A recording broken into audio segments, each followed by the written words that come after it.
I would like to use CA, the Conservancy Association, as an example of NGO, so that you know what kind of works NGO can do to promote an environmental issue, of course including biodiversity. There are many environmental issues that we need to raise awareness and promote to the public and do lots of works. And now, biodiversity is one of the focus. And of course, it will be likely one of our major works as well. Just in case you are not familiar with our organization here, I will first share with you our major works. I'm not sure whether our works are really about biodiversity, you can judge, but to me, after joining several years of this organization, among our colleagues, we talk about these works, biodiversity, RESAP, but in fact, in our programs to the public, you see, we don't have this word appear in our programs or projects very often.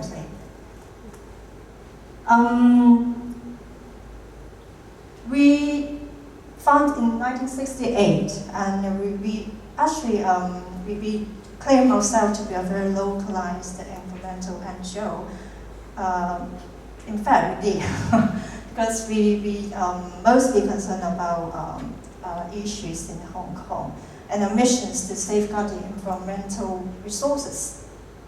This mission's set up a long time ago, the environmental resources in Hong Kong, which is the basic thing for our protection and mission. So, of course, including biodiversity. So, long time ago, we already aware of that. Environmental resources, the basic thing for everything, every work we've done. So, we aim to safeguard the environmental resources of Hong Kong and our neighboring region by advocating policy, monitoring government, and promoting environmental education.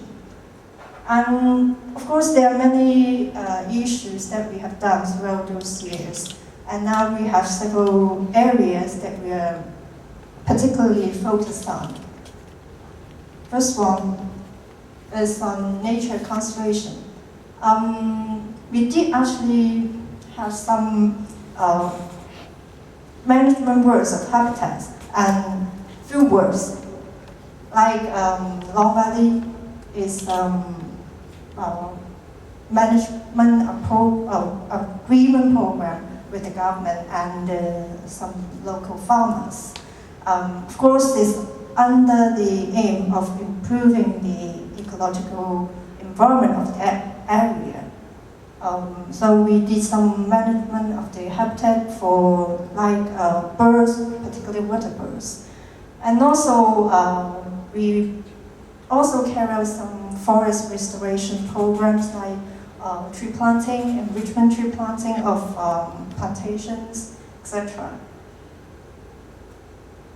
And another area would be tree conservation. This one is very, I would say it would be very special among NGOs. I can say that CA would be the one that care about tree issues most among the NGOs in Hong Kong. And every year we do have a lot of programs to raise the public awareness about tree issues. And one of our aim in the future will be to bring people to appreciate trees rather than realizing the problems of trees. Because usually you can read news about trees. It's about the failure or fatal cases of the trees. But actually, if you don't appreciate trees and their values and the benefits, you will not be able to conserve trees, especially those trees around you and around your houses or workplaces.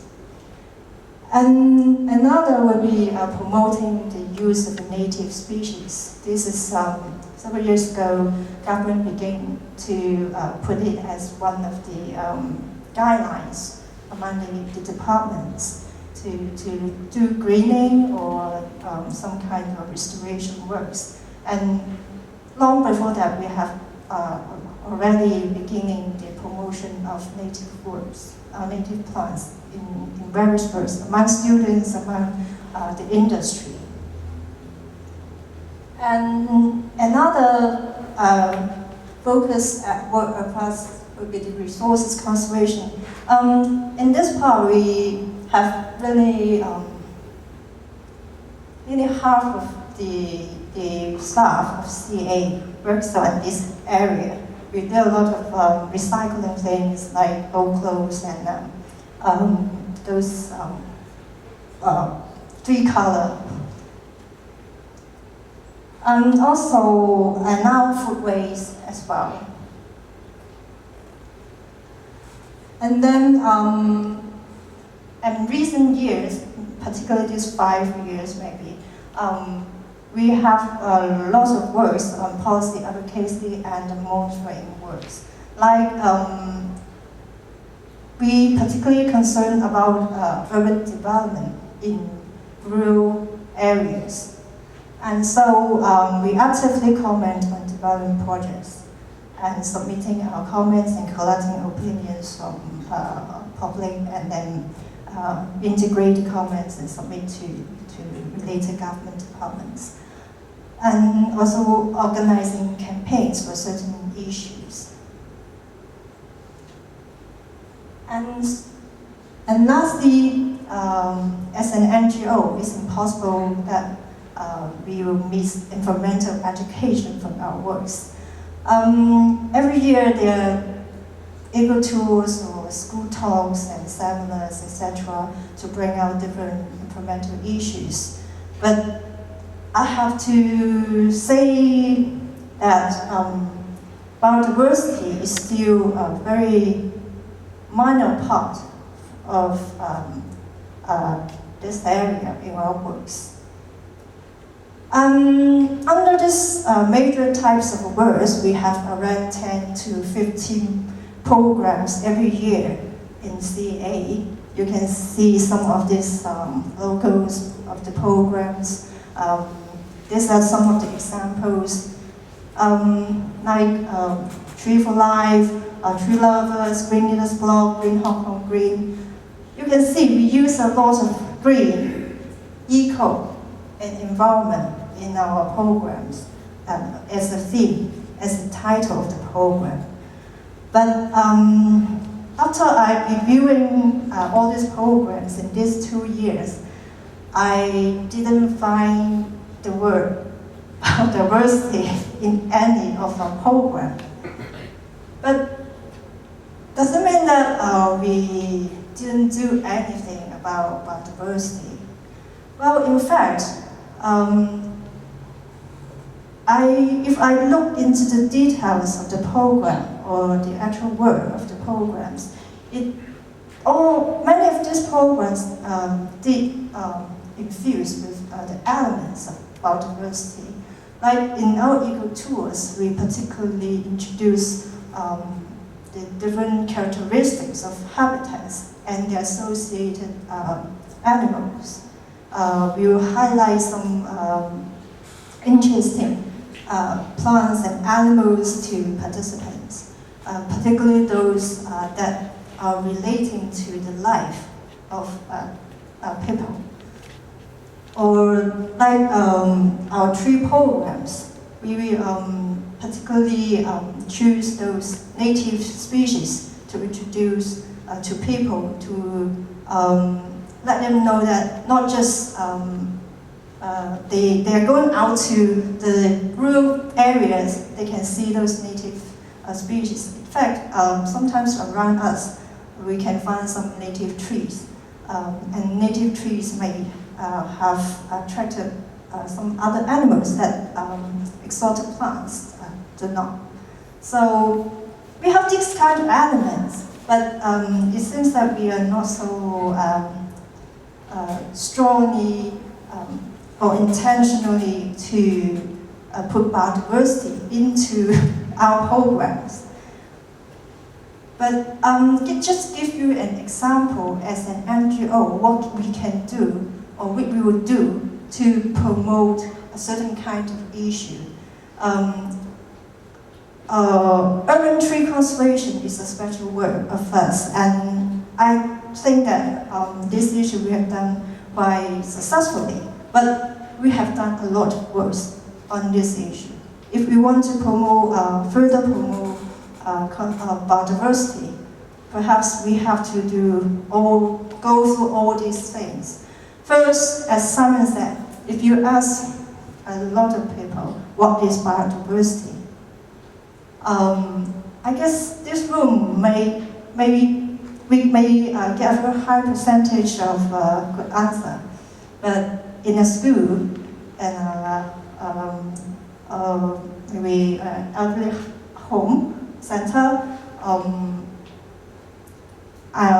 maybe you may not be disappointed, but expected to have very few people know about this. So the first thing we do, creating awareness. In 10 years ago, very few people heard about the word arboriculture. Even myself, I had no idea about what is arboriculture. And so, long before people know about that, but we do think it's important if we want our city to have good urban trees. We have to know arboriculture, the concept, the techniques well to keep our urban trees. So at that time, maybe 10 years ago, we started to introduce these terms, these techniques, this knowledge to people. People don't have the awareness. We start to create their awareness. And then after this, we do some more work to promote it and raise the awareness through seminars, training, lecture, tour, or to different kinds of groups or people, and even professional people like landscaping people, horticulturists, but they don't have agricultural background. And then some more work can be done on transferring information like through articles and medias and in our news to different kinds of members. We share our knowledge and we bring us some issues for them to think about. And then another work that is also important is to raise the standard of the industry, like landscaping industry, like greening industry. Because not just the public, those people that actually carry out the work, they have to have this kind of knowledge and techniques to do the work well. Even you have very good written guidelines, if you don't have the people to do it, I don't think you will get any good results. So another work we do is providing social services. Although we are not charging people, so they are taking us as another government hotline, reporting tree failure cases, tree pruning cases to us. And then we try to follow up, but of course, as long as we have resources to do that as much as possible. And then we also generate our own data. We have our own survey on OVTs, the old and valuable trees. Of course, we not meaning that we don't trust the government, but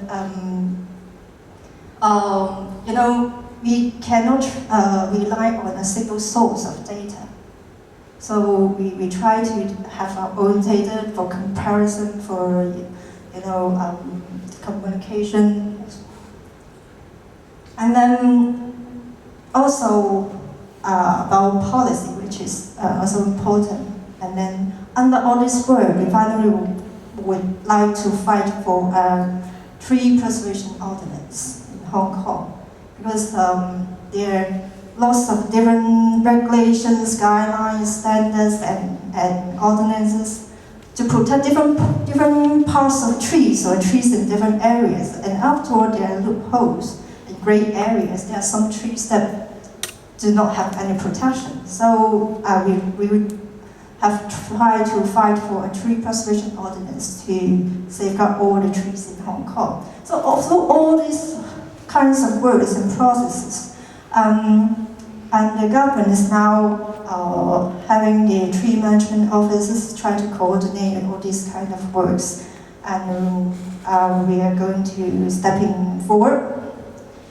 So for biodiversity, I would say for our organization, it's just a beginning, and definitely more work will be coming. And to conclude, I would say NGO would be a bridge between the government and the public. But also, we should not act as some kind of a rubber stamp, just doing what the government would like to do. We also have a role to monitor the government and to see if there's any further work have to be done. So I'll try to keep it short and leave more time for discussion.